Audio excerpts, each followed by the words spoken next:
आप सभी को जय मसीह की। आज का हमारा विषय है इन 7 आदतों के कारण परमेश्वर आपकी ज़िंदगी में कार्य नहीं करते।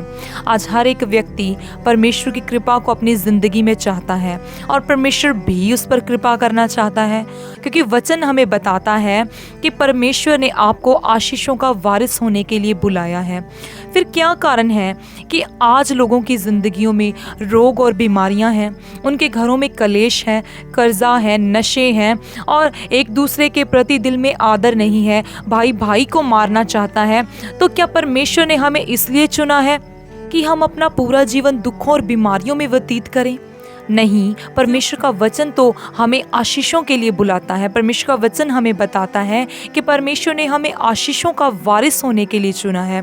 तो आइए हम देखते हैं उन 7 पॉइंट्स को जिनके कारण जो परमेश्वर ने जिस अनंत जीवन का वायदा हमसे किया है उसका लाभ उठाने में वो रुकावट है। क्योंकि परमेश्वर का वचन तो हमें बताता है कि मैंने तुम्हें आशीषों का वारिस होने के लिए बुलाया है। वो जो परमेश्वर की शांति है, जो असीम है, सारी समझ से परे है।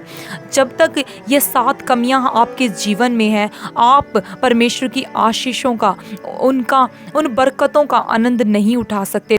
तो आइए हम देखते हैं उन 7 पॉइंट्स को। फर्स्ट है अविश्वास के कारण, सेकंड है विरोध की भावना के कारण, थर्ड है लोगों की बातों पर मन लगाने वाले लोग, और फोर्थ पॉइंट है अनाज्ञाकारिता करने वाला मन, और 5th पॉइंट है हर एक बात पर सवाल उठाने वाले लोग, 6th पॉइंट है अपने आप की संगति किस तरह की है, 7 पॉइंट है व्यभिचारी मन या सोच रखने वाले लोग। पहला पॉइंट अविश्वास के कारण। परमेश्वर का वचन हमें बताता है कि एक विश्वासी केवल विश्वास ही से जीवित रहता है। आइए देखते हैं हम परमेश्वर के वचन से कि वचन हमें विश्वास के बारे में क्या बताता है। इब्रानियों की पुस्तक 11 अध्याय और उसका 6 वचन, और विश्वास बिना उसे प्रसन्न करना अनहोना है, क्योंकि परमेश्वर के पास आने वालों को विश्वास करना चाहिए कि वह है और अपने खोजने वालों को प्रतिफल देता है। हालेलुया। परमेश्वर विश्वास करने वालों से ही प्रसन्न होता है। वचन हमें बताता है कि विश्वास ही के कारण अब्राहम धर्मी गिना गया, विश्वास करना ही उसके धर्मी होने का कारण गिना गया, और वह विश्वासियों का पिता कहलाता है। हालेलुया। तो हम देखते हैं दूसरे पॉइंट को, जो कि विरोध की भावना है। तो निर्गमन की पुस्तक में हम देखते हैं कि परमेश्वर ने अनेकों चिन्ह और चमत्कार इजराइलियों की लाइफ में किए, मिस्र देश के अंदर किए, जैसे कभी पानी का लहू बनाना, तो कभी मेंढकों को भेजना, तो कभी टिड्डियों को भेजना, तो कभी पहलोठों का मारा जाना। पर फिर भी इजराइलियों ने बार बार परमेश्वर को परखा और परमेश्वर पर सवाल उठाए। जब परमेश्वर ने उन्हें मिस्र देश से बाहर निकाला, मिस्र की गुलामी से आज़ाद किया, तो जब वह जा ही रहे थे और आगे लाल समुंदर था और पीछे फिरौन की सेना थी, तब उन्होंने फिर परमेश्वर के विरोध में कुड़कुड़ाया और परमेश्वर के दास के विरोध में बोलने लगे। क्या उन्होंने एक बार भी ये नहीं सोचा कि जिस परमेश्वर ने हमें फिरौन के हाथों से छुड़ाया, जिस परमेश्वर ने इतने बड़े बड़े कार्य वहाँ पे किए हैं, तो क्या वो अब हमें ना बचाएगा? पर उन्होंने फिर सवाल उठाया। आइए हम देखते हैं परमेश्वर के वचन से निर्गमन की पुस्तक 14 अध्याय और उसका 11 वचन। और वे मूसा से कहने लगे, क्या मिस्र में कब्रें ना थी जो तू हमको वहां से मरने के लिए जंगल में ले आया है? तूने हमसे यह क्या किया कि हमको मिस्र से निकाल लाया? अब जितने काम परमेश्वर ने मिस्र के अंदर किए थे, उस जितने चिन्ह और चमत्कार इजराइलियों ने देखे थे, सारे कामों को देखने के बाद भी इजरायली उससे मुकर रहे हैं और वह मूसा पर सवाल उठा रहे हैं। क्या मिस्र में कब्रें कम पड़ गई थी कि तू हमें जंगल में ले आया? अब तू हमें मरवा डालेगा यहाँ पे? और उनके इसी विरोध की भावना के कारण वह उस वाचा के स्थान पे, जिसे देने का परमेश्वर ने उन्हें वायदा किया था कि मैं तुम्हें दूध और शहद की नदियां जहां बहती हैं वहां उस वाचा के स्थान पे मैं तुम्हें ले जाऊंगा, तो कहाँ तो इतनी बड़ी संख्या में लोग वहां जाने के लिए रवाना हुए थे, पर परमेश्वर का वचन हमें बताता है कि उनके विरोध के कारण, उनकी बार बार डाह करने के कारण, उनके बलवा करने के कारण, इस पुराने स्वभाव के कारण वह उस वाचा के स्थान पर जाने से वंचित रहे। पॉइंट नंबर 3, लोगों की बातों पर मन लगाने वाले लोग। मान लीजिए कि एक व्यक्ति जो कि बहुत दिनों से बीमार है और उसकी बीमारी दिन प्रतिदिन बढ़ती ही जा रही है, और जब उसने रिपोर्ट करवाई तो उस रिपोर्ट के अंदर ब्लड कैंसर निकला। यदि तो वह प्रभु पर भरोसा रखता है तो वह परमेश्वर के वचन से, जिस तरह के परमेश्वर का वचन यशायाह 53:5 में कहता है, परंतु वह हमारे ही अपराधों के कारण घायल किया गया, वह हमारे ही अधर्म के कामों के हेतु कुचला गया, हमारी ही शांति के लिए उस पर ताड़ना पड़ी कि उसके कोड़े खाने से हम चंगे हो जाएं। हालेलुया। अब परमेश्वर का वचन हमें बताता है कि यीशु मसीह ने हमारी चंगाई के लिए अपनी पीठ पर कोड़े खाए। और यदि तो वह व्यक्ति परमेश्वर पर भरोसा रखता है तो वह कहेगा, है परमेश्वर, तेरे कोड़े खाने से मैं चंगा हो चुका हूँ, तेरे कोड़े खाने से मैं निरोया हो चुका हूँ। और वह इस प्रार्थना के द्वारा, इस वचन को अपने जीवन में क्लेम करने के द्वारा अपनी हीलिंग को पालेगा। पर अगर वह व्यक्ति लोगों की बातों पर मन लगाएगा तो वह कभी भी अपनी हीलिंग को नहीं पा सकता। जैसे वचन हमें बताता है कि प्रभु यीशु मसीह ने अपने चेलों से पूछा कि तुम बताओ मुझे कि मैं कौन हूँ। तो चेलों ने कहा, किसी ने कहा कि तू एलिया है, किसी ने कहा तू भविष्यवक्ताओं में से एक है। परंतु वचन हमें बताता है कि पतरस ने कहा, तू जीवते परमेश्वर का पुत्र प्रभु यीशु मसीह है। तो ये बात किसने उसे बताई? वचन कहता है प्रभु यीशु मसीह ने कहा कि ये बात परमेश्वर ने तुझ पर प्रकट की है। जो चेले लोगों की बातों पर मन लगाते थे वह उस स्वर्गीय प्रकाशन को ना पा सके, पर पतरस जो उसका पूरा फोकस परमेश्वर की ओर था, तो परमेश्वर ने अपने गूढ़ भेदों को उस पर जाहिर किया। हालेलुया। Point number 4, अनाज्ञाकारिता। जो लोग परमेश्वर के वचन को सुनते हैं और सुनते हैं, इधर से भी सुन लिया, उधर से भी सुन लिया, पर क्या वह उस वचन के अनुसार कार्य भी करते हैं? क्योंकि परमेश्वर का वचन हमें बताता है कि परमेश्वर के यहाँ वचन को सुनने वाले नहीं बल्कि उस वचन के अनुसार कर्म करने वाले ही धर्मी ठहराए जाते हैं, क्योंकि विश्वास एक्शन की डिमांड करता है। पतरस ने कहा प्रभु यीशु मसीह से कि हे प्रभु, यदि तू ही है तो मुझे भी पानी पर चलने की आज्ञा दे। और परमेश्वर प्रभु यीशु मसीह ने जब कहा पतरस से कि तू आ जा, तो पतरस ने विश्वास के साथ नाव से पांव बाहर निकाला। और वचन हमें बताता है कि उसने विश्वास के द्वारा, उसके विश्वास ने विद एक्शन उस वचन को कंप्लीट किया। जब उसने नाव से पांव बाहर रखा, उसने नाव के अंदर ये नहीं सोचा कि मैं कैसे जाऊंगा, प्रभु ने तो मुझे बोल दिया कि तू आ जा, पर मैं कैसे जाऊं, अगर मैं जाऊं कहीं मैं डूब ना जाऊं। पर उसने पांव बढ़ाया और वचन हमें बताता है कि पतरस पानी पर चला। हालेलुया। तो जब हम आज्ञाकारिता में रहते हैं वहीं हमारी आशीष है। जब हम परमेश्वर के वचन के अनुसार, जो वचन हमें कहता है उसके अनुसार जब हम कार्य करते हैं, हम आज्ञाकारी मन के साथ प्रभु के वचन को पूरा करते हैं, प्रभु की सेवा को करते हैं, तभी हम आशीष को पाते हैं। तो आइए हम देखते हैं परमेश्वर के वचन से योना नबी की पुस्तक 1 अध्याय और उसका 2 वचन। उठकर उस बड़े नगर निनवे को जा और उसके विरुद्ध प्रचार कर, क्योंकि उसकी बुराई मेरी दृष्टि में बढ़ गई है। उसी का 3 वचन, परंतु योना यहोवा के सम्मुख से तर्शीश को भाग जाने के लिए उठा। परमेश्वर ने अपनी प्रजा को बचाना था और यह तो असीम कृपा थी परमेश्वर की कि परमेश्वर ने योना नबी को चुना। परमेश्वर ने अपने कामों के लिए उसे चुना और परमेश्वर ने कहा कि उस बड़े नगर निनवे को जा और मेरे लोगों तक मेरा संदेश लेकर जा। पर वचन हमें बताता है कि योना नबी ने परमेश्वर की अनआज्ञाकारिता की। जब प्रभु ने कहा कि निनवे को जा तो वह तर्शीश के लिए भागा। क्या परमेश्वर को अपने कामों के लिए किसी मनुष्य की जरूरत है? यह बिल्कुल भी नहीं है। परमेश्वर को अपना आप दिखाने के लिए किसी की भी जरूरत नहीं है। उत्पत्ति की पुस्तक में जब हम पढ़ते हैं तो परमेश्वर का वचन हमें बताता है कि परमेश्वर ने गहरे पानियों के ऊपर पृथ्वी की नींव रखी। तो क्या परमेश्वर को किसी की जरूरत है? परमेश्वर को किसी की जरूरत नहीं। प्रभु ने अपनी सामर्थ, अपनी बलवंत भुजाओं से पूरी सृष्टि का निर्माण किया। यह तो योना नबी पर परमेश्वर की असीम कृपा हुई कि परमेश्वर ने योना को चुना, पर योना ने अनआज्ञाकारिता की। अगर हम बाइबल को ध्यान से पढ़ें तो परमेश्वर का वचन जो हमें बताता है कि यहोवा जो चाहे वो करता है, कौन है जो उसे रोक सकता है? पर जो परमेश्वर ने उससे ये जो काम लेना था वो तो ले लिया। पर अगर हम योना नबी की पुस्तक को ध्यान से पढ़ें तो उसके बाद परमेश्वर ने योना नबी को और कोई भी कार्य करने के लिए नहीं दिया।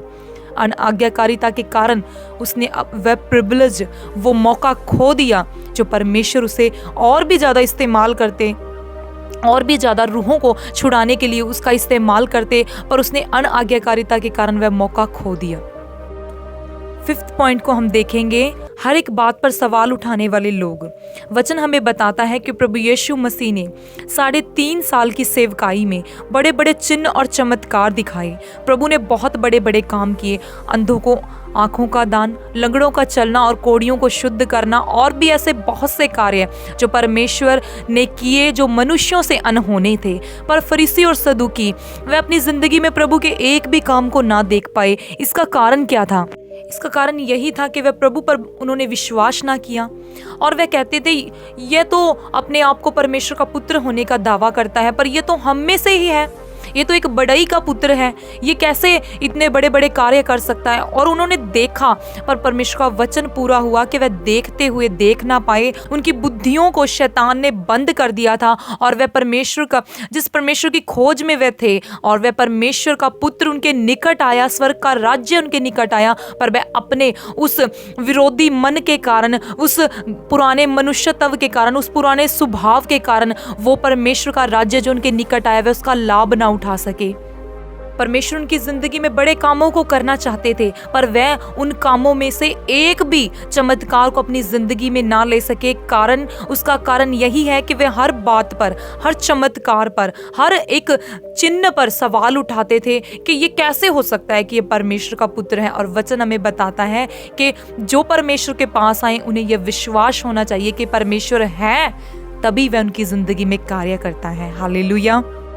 आइए हम देखते हैं 6 पॉइंट को कि आपकी संगति किस तरह की है। संगति आपके जीवन में बहुत ज़्यादा महत्व रखती है। परमेश्वर का वचन संगति के विषय में हमें क्या बताता है? 1 कुरिन्थियों 15:33, धोखा ना खाना, बुरी संगति अच्छे चरित्र को भी बिगाड़ देती है। संगति हमारे जीवन में बहुत ज़्यादा महत्व रखती है। हमारी मित्रता किन लोगों के साथ है? क्योंकि जो प्रभु की कॉलिंग के अंदर हैं, जिनके ऊपर दर्शन है, उनके मित्र बहुत कम होंगे, बहुत कम होंगे। पर जिन्होंने प्रभु के लिए कुछ करना ही नहीं है, उनके बहुत से मित्र होंगे, क्योंकि वह एक दूसरे की बातों को सुन भी सकते हैं और अपनी सुना भी सकते हैं, क्योंकि उन्हें चुगली या निंदा से कोई फर्क नहीं पड़ता। वचन हमें बताता है, परमेश्वर का वचन कहता है कि बातों की भरपूरी में निरा पाप है। तो जो लोग परमेश्वर के विजन के नीचे हैं, जिनके लिए परमेश्वर की योजना है, वह कभी भी बोलने में जल्दी नहीं करेंगे, उनके ज़्यादा मित्र कभी भी नहीं होंगे। और यही फ़र्क होता है परमेश्वर के चुनाव में और आम लोगों में। आपकी संगति किस तरह के लोगों से है, यही निर्धारित करती है कि आप कहाँ तक जाएंगे। तो हम परमेश्वर के उन वीर योद्धाओं को, जिन्हें परमेश्वर ने अपनी महिमा के लिए इस्तेमाल किया, तो वह किस तरह के थे? दाऊद, जो कि एकदम शांत माहौल में तैयार हुआ था, एकांत में तैयार हुआ था, जंगल में परमेश्वर ने इसे तैयार किया था, जहाँ उसके भाई, उसके मित्र आनंद मान रहे थे दुनियावी चीज़ों का। पर वचन हमें बताता है कि दाऊद अकेला जंगल में भेड़ बकरियों को चराता था और वहाँ वह परमेश्वर की आराधना करता था। हालेलुया। यदि आप परमेश्वर को धोखा नहीं देते तो परमेश्वर भी आपको धोखा नहीं देते, क्योंकि वचन हमें बताता है कि दाऊद का मित्र जो कि योनाथान था, वह अपना राज्य तक अपने मित्र दाऊद को देने के लिए तैयार हो गया था। संगति हमारे जीवन में बहुत ही ज़्यादा महत्व रखती है। वचन हमें बताता है कि जब शाऊल नबियों के दल से होकर गुजरा तो वह भी नबूवत करने लगा। हालेलुया। तो संगति आपके जीवन में बहुत ही ज़्यादा महत्व रखती है। आपके आसपास के कैसे लोग हैं, आपका उठना बैठना किन लोगों के साथ है, ये निर्धारित करेगा कि आप कहाँ तक जाते हैं। तो हम परमेश्वर के वचन से देखेंगे मरकुस 6 और उसका 22 वचन।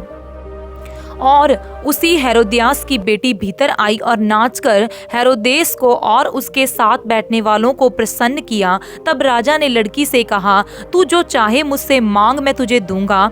और उसने शपथ खाई कि मैं अपने आधे राज्य तक जो कुछ तू मुझसे मांगेगी मैं तुझे दूंगा। उसने घर जाकर अपनी माता से पूछा कि मैं क्या मांगूं। वह बोली, यूहन्ना बपतिस्मा देने वाले का सिर। अब उस लड़की ने किससे सलाह मांगी? उससे जो खुद व्यभिचार में थी, जो खुद एक व्यभिचारन थी, खुद जो पाप में थी, जिसकी बुद्धिमत्ता शैतान ने बंद कर दी थी। अरे मूर्ख लड़की, अगर तो तू चाहती तो तू आधा राज्य तक मांग सकती थी, और जिस जेल के अंदर यूहन्ना बपतिस्मा दाता था, उस जेल वाले हिस्से को तू पर अपने पिता से मांग सकती थी और फिर जो चाहे तू कर सकती थी। पर उस मूर्ख ने क्या मांगा? यूहन्ना बपतिस्मा देने वाले का सिर। उस सिर का वो बच्ची करती तो क्या करती, पर उसने सलाह किससे ली? एक व्यभिचारन औरत से। तो जैसे लोगों के साथ आप बैठते हैं वैसे ही आप बन जाते हैं। तो आइए देखते हैं हम 7 पॉइंट को। व्यभिचारी मन या सोच रखने वाले लोग। वचन हमें बताता है कि कुछ लोग तो उस दूध छुड़ाए बालक की तरह हैं। जैसे एक व्यक्ति ने प्रभु यीशु मसीह को अपना उद्धारकर्ता, अपना मुक्तिदाता स्वीकार कर लिया है और उसने अपने सारे नशे, सारी बुरी आदतें छोड़ दी, पर वह अपने मन में उसकी लालसा को रखता है। अब कुछ लोग तो एक समय तक ही धर्मी है। अगर एक चोर को चोरी करने का मौका ना मिले या एक लड़की को जब तक कोई प्रपोजल ना मिले, जैसे ही उन्हें मौका मिलता है तो वह पाप करने में देरी नहीं लगाते। अगर आप चाहते हैं कि परमेश्वर आपकी ज़िंदगी में कार्य करे, तो आप आज की वीडियो में जो आपको ये 7 पॉइंट्स बताए गए हैं, या 7 कमियां अपनी ज़िंदगी से दूर करें। परमेश्वर बहुत ही भले हैं। यदि आप अपनी कमियों को दूर करते हैं तो परमेश्वर आपको अब्राहम, इज़हाक और याकूब की आशीषों को देने से कभी भी पीछे ना हटेंगे। परमेश्वर कहते हैं कि मैं जो हूँ सो हूँ, यदि तू मुझसे मांगेगी तो मैं तुझे दूंगा। हमें परमेश्वर का वचन बताता है कि मत्ती 7 के 7 में लिखा है कि मांगो तो तुम्हें दिया जाएगा। परमेश्वर हमारी घटियों की पूर्ति करने वाला परमेश्वर है। पर यदि एक व्यभिचारी पर्सन परमेश्वर से कैसे मांग सकता है? क्योंकि वचन कहता है कि परमेश्वर पाप से घृणा करता है। यदि आप परमेश्वर की आशीषों को चाहते हैं, परमेश्वर के बड़े फेवर को, परमेश्वर के बड़े अनकॉमन फेवर को अपनी ज़िंदगी में देखना चाहते हैं, तो इन 7 कमियों को अपनी ज़िंदगी से दूर करें।